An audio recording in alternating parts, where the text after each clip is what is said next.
Buenos días, comenzando por agradecer esta invitación a participar en las jornadas del posgrado de Medicina Interna del Hospital Miguel Pérez Carreño. Les traigo la ponencia de un tema muy relevante en nuestro quehacer asistencial actual, como es burnout y COVID-19.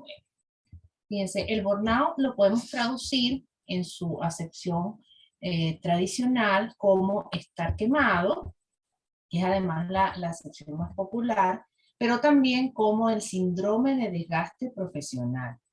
Las primeras observaciones sobre este fenómeno las hizo el psiquiatra Freudenberger, pero quien dio el gran paso en observar, nombrar e intentar comprender estas manifestaciones fue la psicóloga social Cristina Maslow, a mediados de los años 70 en Estados Unidos.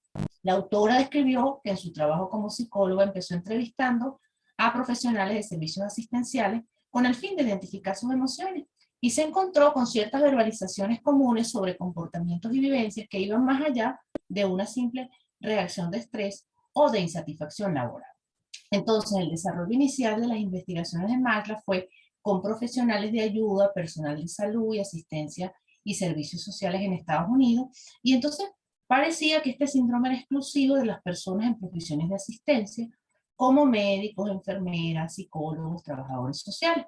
Sin embargo, a partir del siglo XXI se aplicaba a otras profesiones en que se interactúa con personas en diferentes entornos laborales. Una definición clásica de Maslow de el burnout es la respuesta multidimensional al estrés laboral crónico conformado por actitudes y sentimientos negativos hacia las personas con las que se trabaja y el propio rol profesional.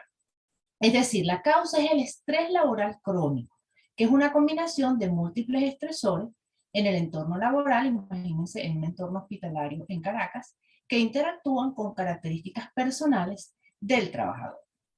En el modelo de Maslow, que es tridimensional, se plantean justamente las tres dimensiones. La primera de ellas, el agotamiento emocional, se refiere a la sensación de estar física y emocionalmente cansado, no poder dar más de sí mismo, es la sensación de yo no puedo más. Se considera que esta faceta es el impacto individual o personal del burnout en la salud física y mental de la persona que lo padece. La segunda dimensión, despersonalización, también llamada cinismo, se considera que es el impacto interpersonal del burnout. La persona empieza a presentar actitudes negativas, cínicas e impersonales hacia los clientes o pacientes y se observan distantes, incluso intolerantes, hacia las personas que atienden, en nuestro caso, los pacientes. Y finalmente, el tercer componente es la baja realización personal, que se considera el impacto profesional del burnout.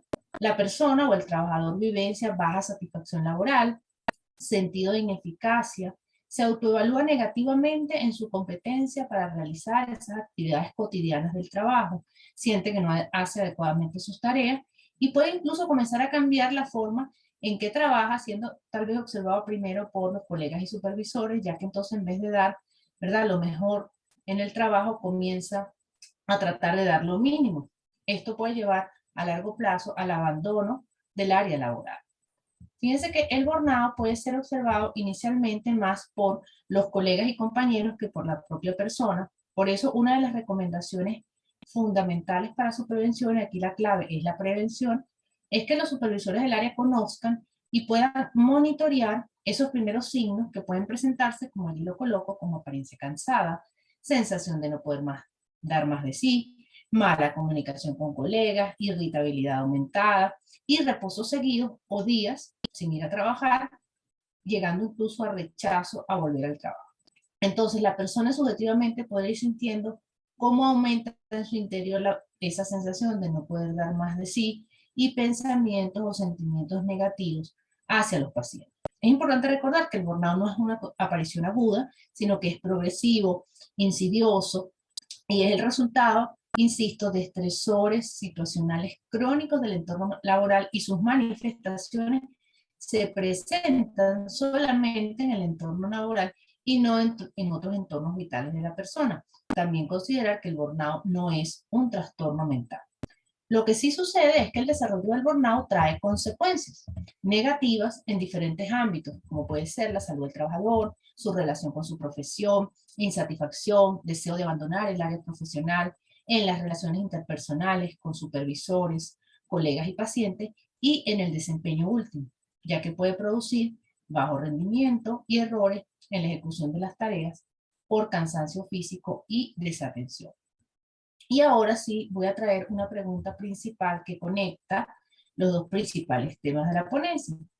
¿Están los trabajadores de la salud actual en Caracas en riesgo de desarrollar burnout en el contexto del COVID-19? Intuitivamente, la respuesta acude a nuestra mente de inmediato, sí, existe el riesgo, pero entendamos el por qué. Porque este entorno nos coloca en riesgo de burnout. En el estudio del burnout se consideran como elementos causantes de su aparición varias características del ambiente de trabajo. Y una de ellas es el workload o ambiente con número excesivo de tareas que superen la capacidad del trabajador. Son elementos de riesgo. El COVID-19, lo sabemos, expone a los profesionales de la salud del mundo entero y, contextualmente en Caracas, a sobrecarga de pacientes, número excesivo de horas de trabajo en forma interminable. Esa aparición sucesiva de pacientes en las áreas de emergencia parece no tener fin. Y mientras se va batallando con esa avalancha de pacientes que todos han vivido, el personal de salud se enfrenta a que ellos mismos pueden ser víctimas de esa enfermedad. Surge entonces el miedo al contagio propio y a sus seres queridos. Eso fue muy intenso en los primeros meses de la pandemia en el mundo entero, que se agrava al ser consciente que en muchos escenarios hospitalarios no se dispone de equipo de protección personal suficiente, como sabemos, trajes, mascarillas, solución hidroalcohólica, entre otros. Todo profesional de la salud ha enfrentado su carrera profesional el duelo, la pérdida de pacientes, la muerte de pacientes en cualquier área del ejercicio de la medicina. Sin embargo, ahora todos los profesionales por igual tienen pacientes que mueren y cuya muerte es inminente. Además, una muerte que es silenciosa y en aislamiento, sin poder despedirse de los familiares. Esta circunstancia produce intensas emociones repetidas en el equipo de salud que pueden desencadenar un severo agotamiento emocional. También en todos los reportes de equipos de salud en el mundo, y esto fue muy evidenciado en las primeras etapas, nos llegaban muchas noticias del afrontamiento de los profesionales de la salud en Europa. El equipo de salud se ha expuesto a la toma de decisión de cuáles plazas de terapia intensiva usar con cuáles pacientes, porque la demanda supera la capacidad de respuesta de los centros de salud. Esta decisión humana resulta de alta responsabilidad y puede llegar a ser muy angustiante para el profesional, pudiéndose sentir ineficaz e incompetente por no poder ofrecer la mejor atención para todos, teniendo que elegir a quién atender y a quién no. La otra gran decisión es cuánto me acerco al paciente. El acercamiento al paciente, el profesional de la salud decide ayudar a otro a riesgo de contagiarse, otra fuente de angustia permanente. Y fíjense que al lado del propio contagio es observar el contagio y la muerte de colegas. Esta exposición y presencia en el lugar de riesgo puede activar en algunos profesionales una representación interna de ser héroes o salvadores, por lo que deben trabajar incansablemente dando lugar al autosacrificio, que también es un elemento de riesgo para el desarrollo del burnout. Otro factor muy estudiado como elemento para el desencadenamiento del burnout es la vivencia de bajo control percibido en su ejercicio de su actividad laboral. Específicamente, el trabajador siente que no puede tomar decisiones ni siquiera de pequeña magnitud en la configuración o estructuración de su trabajo. En el caso del personal de salud ante el COVID-19, el enfrentamiento a este virus desconocido e incurable, a pesar, ¿verdad?, del desarrollo de las vacunas y que alto porcentaje de la población en el mundo podría estar vacunado, puede ser aún común la vivencia de bajo control percibido y de incertidumbre en un país que ya sabemos viene atenazado por la incertidumbre de la hiperinflación, el déficit de servicios básicos desde hace muchos años.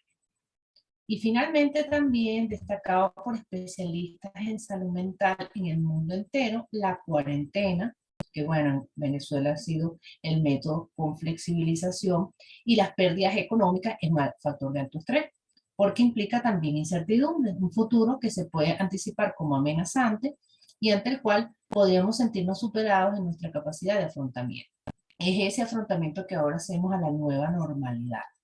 Es decir, la batalla interna, que todos ustedes conocen en clínicas y hospitales ante el COVID-19, se lucha afuera, en un ambiente externo de aislamiento, cada vez menos, pero con restricciones y los autocuidados que corresponden, y miedo por el futuro social y económico. Fíjense, una de las maneras para comprender cualquier fenómeno es fundamental oír las voces de sus protagonistas. Quise traerles algunas verbalizaciones de profesionales de la salud en entorno público y privado con quienes he interactuado, respetando su anonimato. Estos profesionales nos dicen, esto se trata de enfermeras, esta verbalización que allí se presenta. Quedamos pocas dentro de los hospitales, ahí guerreamos y creo que le dimos duro. Le ganamos bastantes vidas y le quitamos muchísimas vidas de las manos al COVID. Por eso, por supuesto, refuerza la realización personal, una de las 3 dimensiones del burnout, pero puede incrementar por la cantidad de pacientes atendidos la vivencia de agotamiento emocional. Tenemos lo que es el ámbito asistencial, sigue existiendo paciente tras paciente tras paciente, por lo menos ahí en el servicio no se ha terminado de morir un paciente y ya están acostando a otro. No se ha dado de alta un paciente cuando está el otro paciente ahí esperando a la cama porque hay muchísimos pacientes. Tenemos este otro, pero yo creo que la peor de las sensaciones en este momento es el cansancio, no solo físico, sino un cansancio emocional, por tantos pacientes que hemos visto y tantos que hemos visto morir. Ahí está el riesgo altísimo de agotamiento emocional por ese workload de pacientes con COVID. Esto fue un residente de un servicio hospitalario. Otra verbalización, al principio te da miedo, pero después que tú te sientes tan fuerte y ayudas a tantas personas a salir de ese ciclo, que tú dices, sí puedo, hasta que tú me pongas las pruebas, yo puedo. Y finalmente les quise traer una vivencia de una epidemióloga del Instituto de Cancerología de México. Esto sí fue más empezando la pandemia el año pasado, que nos muestra los matices vivenciales del trabajo con COVID-19 a través de su voz. He vivido las semanas más intensas de mi vida profesional, en donde hay un tsunami de emociones continuas, con mucho cansancio físico y emocional, y donde he visto lo mejor y lo peor de las personas. Espero entonces que estas ideas les sean útiles e ilustrativas para su ejercicio laboral cotidiano en el entorno hospitalario.